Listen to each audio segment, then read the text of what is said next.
parole aux associations.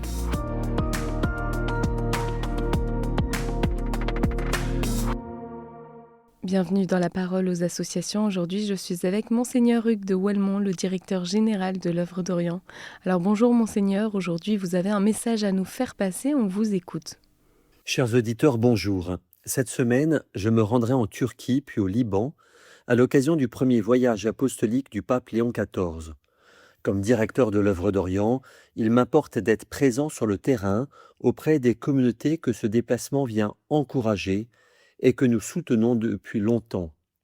Or, la publication de la lettre apostolique dans l'unité de la foi, parue dimanche, éclaire la portée de ce voyage. La première étape nous conduit à Iznik, l'ancienne Nicée.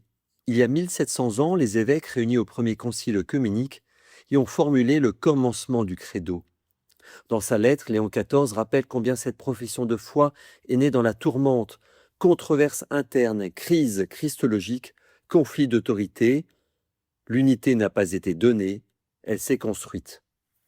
En choisissant d'ouvrir son pontificat par une visite à Nicée aux côtés du patriarche œcuménique orthodoxe Bartholomée, le pape souhaite relancer un chemin œcuménique fragilisé.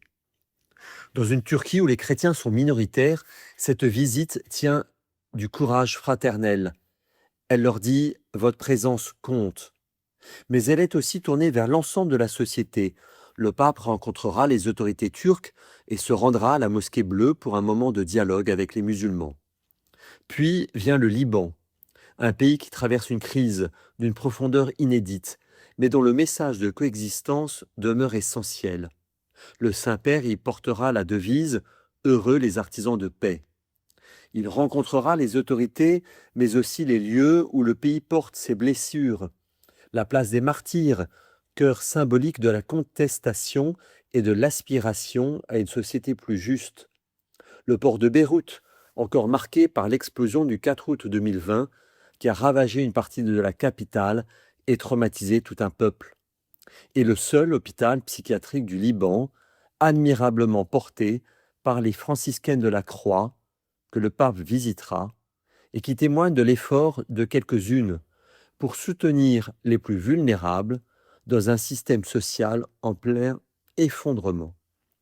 Pour l'Œuvre d'Orient, née au Liban il y a bientôt 170 ans, ce premier voyage du pape Léon XIV représente un encouragement immense. Il met en lumière ce que nous servons et rappelle que, même au cœur des crises ecclésiales ou nationales, la fraternité reste une force de reconstruction. À bientôt. Eh bien, merci Monseigneur pour ce partage et je rappelle qu'on peut avoir plus d'informations sur le site internet oeuvre-orient.fr. La parole aux associations.